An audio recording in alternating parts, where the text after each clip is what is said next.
ဝိညာဉ်ရေးရာစုကျေးဇူးများမေတ္တာကိုမီးအောင်လိုက်ကြလောဝိညာဉ်စုကျေးဇူးတို့ကိုအထူးသဖြင့်ပရောဖက်ပြုနိုင်ခြင်းကိုစိတ်အားထက်သန်စွာတောင်းတကြလောတကောရိန္သု14တဝိညာဉ်ရေးရာစုကျေးဇူးများအကြောင်းသည်တမန်ကျမ်းစာတအုပ်လုံးတွင်စိတ်လှုပ်ရှားစရာအကောင်းဆုံးနှင့်အတိအမြင်ပေးဆုံးအကြောင်းအရာများထဲမှတစ်ခုဖြစ်သည်အစပြုဆုတောင်းချက်တကောရိန္သုအခန်းကြီး7ကိုအခြေခံသောဤသင်ခန်းစာကိုစတင်ချိန်တွင်အတူတကွဆုတောင်းကြစို့ကောင်းကင်ဘုံရှင်အဖကောင်းမြတ်သောဆုကျေးဇူးရှိသမျှကိုပေးတော်မူသူမှာ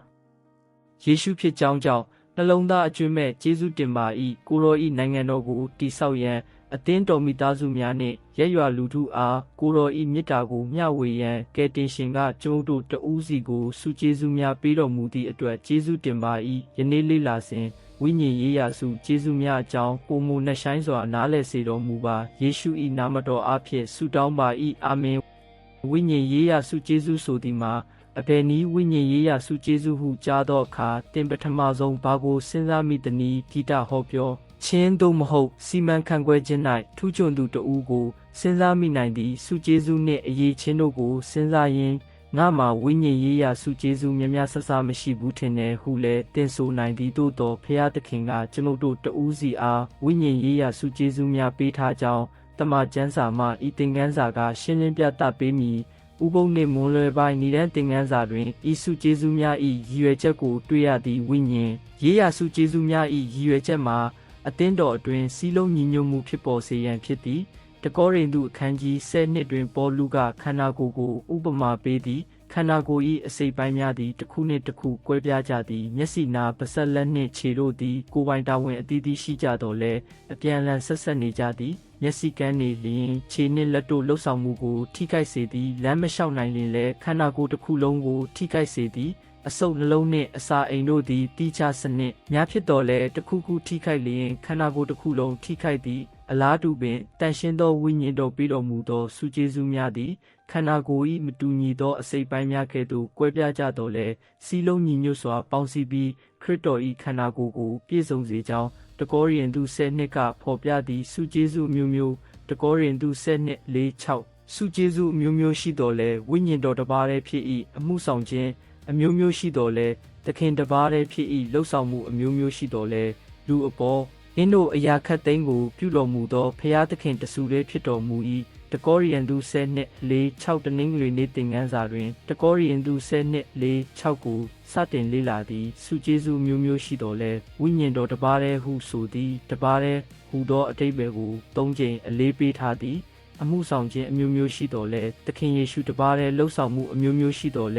ဲအရာခတ်သိမ်းကိုပြုတော်မူသောဖျားသခင်တဆူလေးဖြစ်သည်ဤနေရာတွင်ခမဲတော်သားတော်နှင့်တန်ရှင်းသောဝိညာဉ်တော်သုံးပါးတဆူဖျားကိုတွေ့ရသည်ကျွန်ုပ်တို့ခရိယန်ဖြစ်လာသောအခါခမဲတော်သားတော်နှင့်တန်ရှင်းသောဝိညာဉ်တော်တို့သည်ကျွန်ုပ်တို့တဦးစီအားဤဆုကျေးဇူးများပေးတော်မူကြသည်ခမဲတော်သားတော်နှင့်တန်ရှင်းသောဝိညာဉ်တော်အကြားစီလုံးညီညွတ်မှုရှိတဲ့ကဲ့သို့ဆုကျေးဇူးများကိုအသုံးပြုသောဖျားသခင်၏အသင်းတော်၌လည်းစီလုံးညီညွတ်မှုရှိရမည်သို့သောဆုကျေးဇူးအမှုဆောင်ခြင်းနှင့်လှုပ်ဆောင်မှုတို့ကွဲပြားခြားနားမှုရှိသည်ကိုလည်းသတိပြုပါ၏သဘောတရားသည်အသင်းတော်ကြီးထွားရေးအတွက်အလွန်အရေးကြီးသည်ဆုကျေးဇူးအမှုဆောင်ခြင်းနှင့်လှုပ်ဆောင်မှုဝိညာဉ်ရေးရာဆုကျေးဇူးဆိုသည်မှာဖျားသခင်၏အမှုတော်ကိုဆောင်ရွက်ရန်ဖျားသခင်ကပေးသနာတော်မူသောအရေးသွေးတစ်ခုဖြစ်သည်အမှုဆောင်ခြင်းဆိုသည်မှာထိုဆုကျေးဇူးကိုအသုံးပြုဖော်ပြသည့်ယေဘူယကဏ္ဍဖြစ်ပြီးလှုပ်ဆောင်မှုဆိုသည်မှာထိုအမှုဆောင်ကဏ္ဍကိုအမှန်တကယ်အကောင့်ထဲပေါ်ခြင်းဖြစ်သည်ဥပမာကျွန်ုပ်၏ဆုကျေးဇူးသည်စီမံခန့်ခွဲခြင်းအဝတ်ပြုခြင်းသို့မဟုတ်ဟောပြောခြင်းဖြစ်နိုင်သည်ဟောပြောခြင်းသည်ဆုကြကျေးဇူးဖြစ်လျင်ဧဝံဂေလိဟောပြောခြင်းသည်အမှုဆောင်ကဏ္ဍဖြစ်နိုင်ပြီးဧဝံဂေလိအစည်းအဝေးကျင်းပခြင်းသည်လှုပ်ဆောင်မှုဖြစ်နိုင်သည်အဝတ်ပြုခြင်းဆုကျေးဇူးရှိသူတို့၏အမှုဆောင်ကဏ္ဍသည်ကျမ်းမာရေးသာသနာဖြစ်နိုင်ပြီးချက်ပြုတ်တင်တန်းတွင်ဧကြိုဖြစ်ဆောင်ရွက်ခြင်းကသူ၏လှုပ်ဆောင်မှုဖြစ်နိုင်သည်အခန်းငယ်9တွင်ဝိညာဉ်တော်၏ထင်ရှားခြင်းကိုလူတိုင်း၏အကျိုးအတွက်တဦးစီအားပေးတော်မူ၏ဟုဆိုသည်ထိုလှုပ်ဆောင်မှုတို့ရည်ရွယ်ချက်မှာအသင်းတော်နှင့်ရက်ရွာလူထုအတွက်ကောင်းချီးဖြစ်စေရန်ဖြစ်သည်လူတိုင်းတွင်ဆုကျေးဇူးရှိသည်တကောရိန္သု7:7ဤအရာအလုံးကိုတပါးတည်းသောဝိညာဉ်တော်ကပြုတော်မူ၍အလိုတော်ရှိသည့်အတိုင်းတဦးစီအားအသီးသီးခွဲဝေပေးတော်မူ၏တကောရိန္သု7:7လူအချို့ကကျွန်ုပ်မှာဆုကျေးဇူးမရှိပါဟုဆိုကြသည်သို့သောတကောရိန္သု ဆက်တဲ့အရာတန်ရှင်းသောဝိညာဉ်တော်သည်မိမိအလိုတော်အတိုင်းကျွန်ုပ်တို့တဦးစီအားဝိညာဉ်ရေးရာဆုကျေးဇူးများပေးတော်မူသည်ဆုကျေးဇူးများကိုဝေပေးသူမှာဖျားသခင်ဖြစ်သည်ဖျားသခင်သည်တင်ဤကိုရီကိုသွေးနောက်ခံခြေနေနှင့်အမှုတော်အတွက်တင်အထိရောက်ဆုံးဖြစ်နိုင်သည့်နေရာကိုတည်တော်မူသည်ထို့ကြောင့်အမှုတော်၌အထိရောက်ဆုံးအသုံးပြုနိုင်မည်ဆုကျေးဇူးကိုတင်အားပေးတော်မူသည့် Testimonies to the Church တွဲလေးစာမျက်နှာ618တွင်လူတိုင်းအားဖျားသခင်၏နိုင်ငံတော်တိုးတက်စေရန်အသုံးပြုရမည်တိကျဆုကျေးဇူးတို့မဟုတ်အရေးချင်းတစ်ခုစီအနှင်းထားသည်ဟုဆိုသည်ဤစကားသည်တကောရိန္သု7နှင့်ကိုက်ညီသည်လူတိုင်းအားဝိညာဉ်ရေးရာဆုကျေးဇူးပေးထားသည်ကွဲပြားမှုအတွင်စီးလုံးညီညွတ်ခြင်းတနင်္လာနေ့သင်ခန်းစာတကောရိန္သု7နှင့်4-6တွင်တပါးတည်းသောဝိညာဉ်တော်တပါးတည်းသောသခင်တဆူတည်းသောဖျားသခင်ဟူသောတလုံးတဝတည်းဖြစ်မှုကိုစတင်ဖော်ပြပြီးအခန်းတစ်လျှောက်ဆက်လက်တိုးချဲ့ထားသည်တကောရိန္သု7နှင့်7တွင်တပါးတည်းသောဝိညာဉ်တော်7တွင်ခန္ဓာကိုယ်တစ်ခု7နှင့်3နှင့်20တွင်ခန္ဓာကိုယ်တစ်ခုနှင့်ဝိညာဉ်တော်တစ်ပါး7နှင့်25တွင်အချင်းချင်းတူညီစွာဂရုစိုက်ခြင်းဟုဖော်ပြထားသည်ဝိညာဉ်ရေးရာဆုကျေးဇူးများ၏ရည်ရွယ်ချက်မှာငါမှာဒီဆုကျေးဇူးရှိတယ်ငါဆုကျေးဇူးကမင်းရဲ့ဆုကျေးဇူးထက်သာတယ်ဟုကိုပြသပြီးအသင်းတော်ကိုကွဲပြားစေရန်မဟုတ်ပါပေါလုကဆုကျေးဇူးအလုံးလိုအပ်ကြောင်းပြောသည်ပိုကြီးသည်ဟုထင်ရသောဆုကျေးဇူးနှင့်ပိုငယ်သည်ဟုထင်ရသောဆုကျေးဇူးရှိနိုင်တော်လဲဖျားသခင်၏နိုင်ငံတော်အတွက်ဆုကျေးဇူးတိုင်းလိုအပ်သည်ခန္ဓာကိုယ်တစ်ခုအင်္ဂါများစွာတကောရိန္သု7နှင့်30ခန္ဓာကိုယ်သည်တစ်ခုတည်းဖြစ်၍အင်္ဂါများစွာရှိတဲ့ကဲ့သို့ထိုခန္ဓာကိုယ်တစ်ခု၏အင်္ဂါအလုံးသည်များပြားတော်လဲခန္ဓာကိုယ်တစ်ခုတည်းဖြစ်ကြ၏ခရစ်တော်လည်းထိုနည်းတူဖြစ်တော်မူ၏တကောရိန္သု7နှင့်ယခုမူဖျားသခင်သည်အလိုတော်ရှိသည့်အတိုင်းအင်္ဂါတစ်ခုစီကိုခန္ဓာကိုယ်၌နေရာချထားတော်မူပြီးတကောရိန္သု7နှင့်18တကောရိန္သု7နှင့်30တွင်ခန္ဓာကိုယ်၏အစိတ်ပိုင်းတိုင်း၌မတူညီသောလှုပ်ဆောင်ချက်ရှိတော်လဲအလုံးသည်တကိုယ်လုံးအတွက်ပါဝင်ပေးကြောင်းဖတ်ရသည်ခန္ဓာကိုယ်၌အင်္ဂါများမတူညီတော်လဲခန္ဓာကိုယ်တစ်ခုသာရှိတဲ့ကဲ့သို့အသင်းတော်၌အသင်းသားများမတူညီတော်လဲအသင်းတော်တစ်ပါးတည်းဖြစ်သည့်အခန်းငယ်18အရာဖျားသခင်သည်မိမိနှစ်သက်တော်မူသည့်အတိုင်းလူတဦးစီနှင့်ဆုကျေးဇူးတစ်ခုစီကိုခရစ်တော်၏ခန္ဓာကိုယ်၌နေရာချထားတော်မူသည်ထို့ကြောင့်မိမိနှင့်မတူသောဆုကျေးဇူးရှိသူကိုမနာလိုမဖြစ်ပဲကျွန်ုပ်တို့တဦးစီအားဆုကျေးဇူးပေးတော်မူသောဖျားသခင်ကိုကျေးဇူးတင်ရမည်အခန်းငယ်20တွင်မျက်စိကလက်ကိုတင့်ကိုငါမလွယ်ဟုမဆိုနိုင်တဲ့ကဲ့သို့ခေါင်းကခြေကိုလည်းတင့်ကိုငါမလွယ်ဟုမဆိုနိုင်ကြောင်းဖော်ပြသည့်အခန်းငယ်22ကအထူးအရေးကြီးသည့်အားနည်းသည်ဟု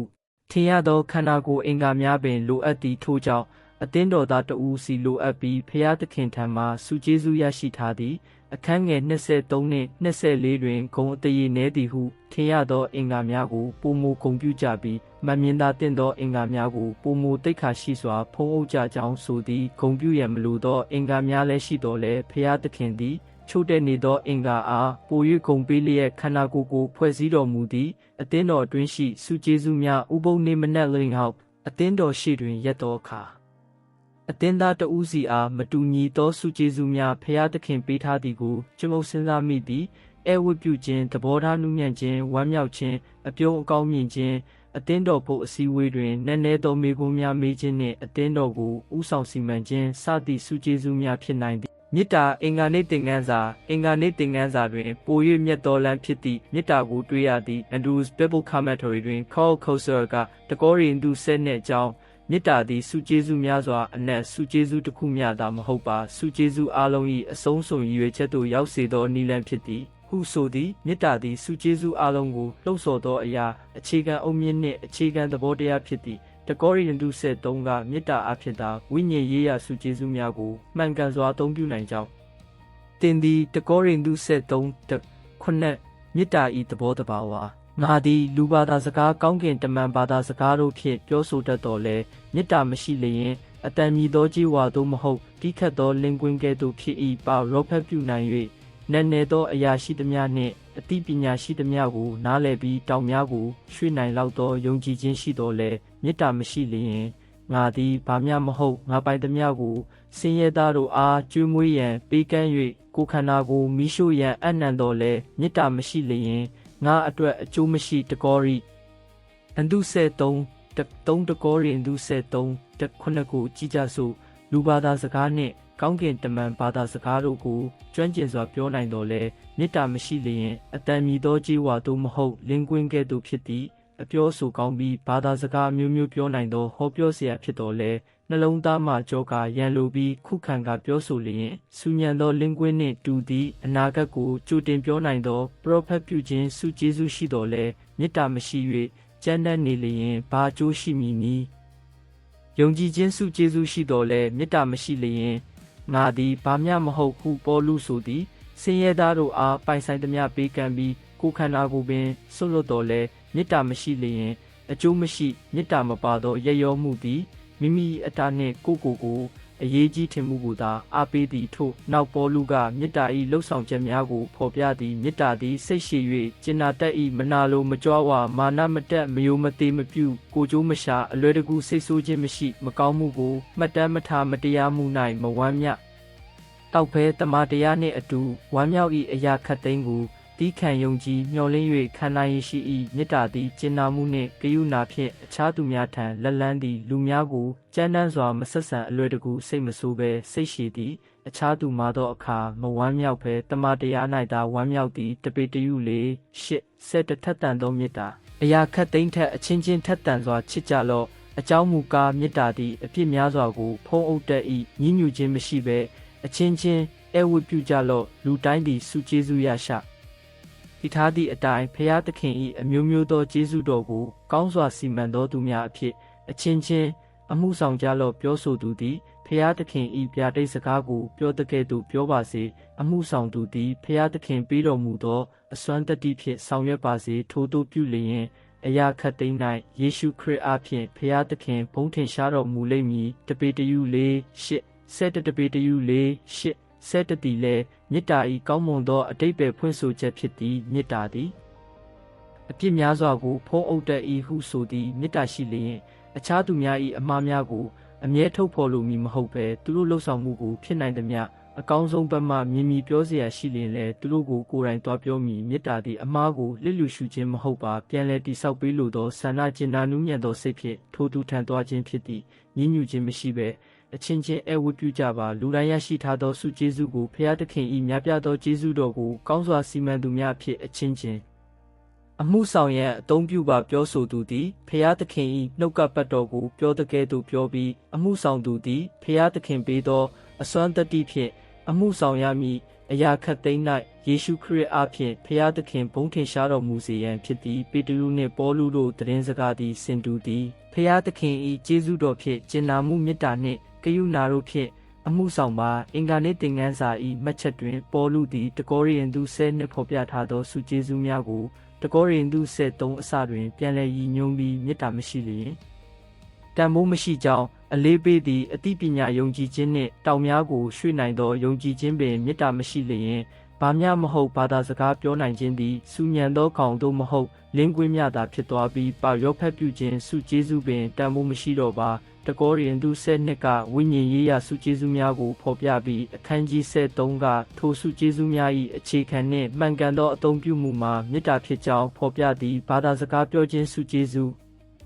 ဗုဒ္ဓဟူးနေ့သင်ခန်းစာဘာသာစကားပြောခြင်းစုကျေးဇူးကိုလူများစွာနားလည်ရခက်ကြသည် Thanks ဟူသောစကားလုံး၏မူရင်းအသုံးနှုန်းကွာဆိုရသည်ဘာသာစကားများဟုအဓိပ္ပာယ်ရသည်တကောရိယန်သူ73ရှိဘာသာစကားပြောခြင်းစုကျေးဇူးသည်တန်ရှင်းသောဝိညာဉ်တော်ပေးတော်မူသောနိုင်ငံခြားဘာသာစကားပြောနိုင်စွမ်းဖြစ်နိုင်ခြေအများဆုံးဖြစ်သည်တမန်တော်ဝတ္ထုနှစ်တွင်ဧဝံဂေလိတရားဆက်သွယ်ရန်ဖျားသခင်ကဘာသာစကားစုကျေးဇူးပေးတော်မူသည်တမန်တော်ဝတ္ထု2:10နှင့်19တို့တွင်ဤစုကျေးဇူးကို3ကြိမ်ဖော်ပြပြီးဖြစ်ရတိုင်းတွင်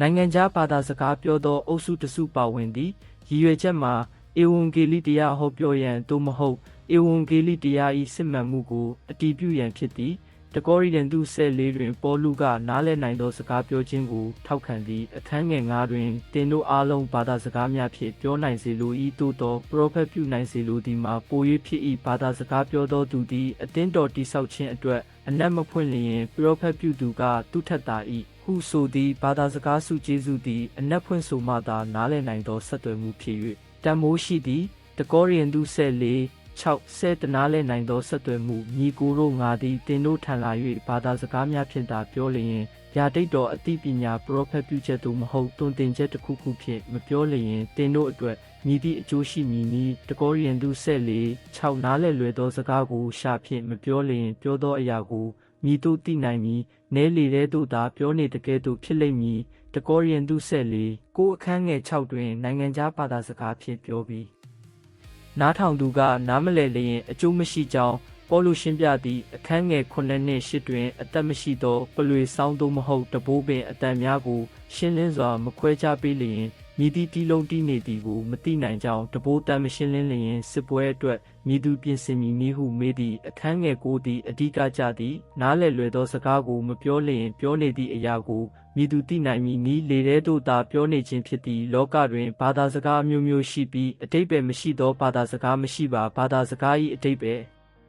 ကိုမသိလျင်ပြောသူနှင့်နားထောင်သူတို့သည်တဦးအတွက်တဦးနိုင်ငံသားများကဲ့သို့ဖြစ်သွားကြသည်ထို့ကြောင့်ပေါ်လူသည်နားလည်နိုင်သောဆက်သွယ်မှုကိုတောင်းဆိုနေသည်စစ်မှန်သောဘာသာစကားစုကျေးဇူးရှိပါသည်ယင်းသည်ပြောသူမသိယူဘူးသောအမှန်တကယ်ရှိသည့်ဘာသာစကားကိုဧဝံဂေလိဝေမျှနိုင်ရန်ဖျားသခင်ကတကိုးဖြင့်ပေးတော်မူခြင်းဖြစ်သည်တကောရိယန်သူ14တွင်ဖြစ်ပျက်နေသည်မှာစစ်မှန်သောစုကျေးဇူးကိုအလွဲသုံးစားပြုခြင်းဖြစ်ပုံရသည်ကောရိယန်သူမျိုးသားအချို့သည်အသင်းတော်ရှိသူများနားမလည်သောဘာသာစကားဖြင့်ကို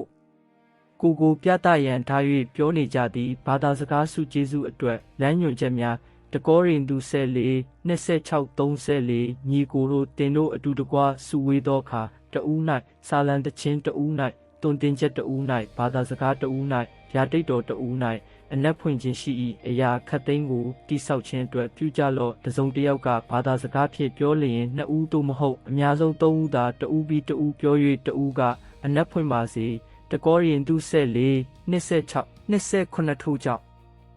ပေါလုသည်စစ်မှန်သောဘာသာစကားစုကျေးဇူးကိုအသင်းတော်တွင်မြည်သို့အသုံးပြုရမည်ကိုအကြံပေးသည်တကောရိယန်သူ14 26မှစ၍စုဝေးသောအခါစာလံတခြင်းတွင်တင်ချက်ဘာသာစကားဗျာဒိတ်တော်နှင့်အနက်ဖွင့်ခြင်းတို့ရှိနိုင်တော်လဲအရာခတ်သိမ်းကိုအသင်းတော်တိဆောက်ရန်ပြုရမည်ဟုဆိုသည်နိုင်ငံခြားဘာသာစကားဖြင့်ပြောမည်ဆိုလျင်လူနှစ်ဦးသို့မဟုတ်အများဆုံးသုံးဦးသာပြောရမည်လူအများတစ်ပြိုင်နက်အတိတ်ပဲမဲ့အတန်များဖြင့်အော်ပြောခြင်းသည်တမန်ကျမ်းစာ၏ဘာသာစကားစုကျေးဇူးမဟုတ်ပါတဦးပြီးတဦးသာပြောပြီးအနက်ဖွင့်သူတဦးရှိရမည်လမ်းညွှန်ချက်၃ချက်မှာတနှစ်ဦးသို့မဟုတ်၃ဦးသာပြောရန်နှင့်တဦးပြီးတဦးပြောရန်၃အနက်ဖွင့်သူရှိရန်ဖြစ်သည်အနက်ဖွင့်သူမရှိလျင်အခန်းငယ်28အရာအသင်းတော်၌တိတ်ဆိတ်စွာနေ၍မိမိကိုယ်နှင့်ဖျားသခင်ထံသာပြောရမည်ပရောဖက်2ဦးသို့မဟုတ်3ဦးပြော၍အခြားသူများကစစ်ဆေးရမည်အခန်းငယ်34တွင်အသင်းတော်တို့မိန်းမတို့တိတ်ဆိတ်စွာနေကြပါစေဟုဆိုခြင်းကိုလူအချို့ကမိန်းမများအသင်းတော်၌လုံးဝမပြောရဟုအတိတ်ပဲကောက်ကြသည်သို့သောဤစကား၏နောက်ခံမှာဘာသာစကားစုကြ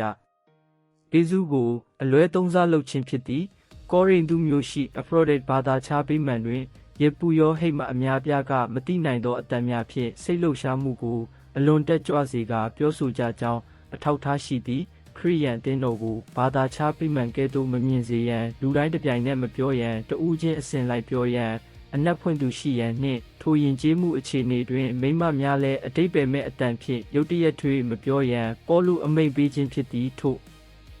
ကြောင့်မိမတဦးသည်အသင်းတော်၌မပြောနိုင်ဥပုပ်ကျောင်းသင်ခန်းစာသို့မဟုတ်ကလေးများကိုမတင်ကြားနိုင်ဟုမဆိုလိုပါဤနေရာဤနောက်ခံသည်ဘာသာစကားစုကျေးဇူးဖြစ်ပြီးပေါလုသည်နားလည်နိုင်သောစီကံရှိသောဆက်သွယ်မှုကိုထောက်ခံနေခြင်းဖြစ်သည်ပရောဖက်ပြုခြင်းစုကျေးဇူးဂျာတာပရိနိသင်ခန်းစာဝိညာဉ်ရေးရာစုကျေးဇူးများအကြောင်းပေါလုဆွေးနွေးရာတွင်ပရောဖက်ပြုခြင်းစုကျေးဇူးသည်အရေးပါသောနေရာယူသည်ပုံမှန်အားဖြင့်ပရောဖက်ပြုခြင်းကိုဘာသာစကားစုကျေးဇူးထက်ရှေ့တွင်ဖော်ပြသည်ဘာသာစကားစုကျေးဇူးကိုရှေ့တွင်ဖော်ပြ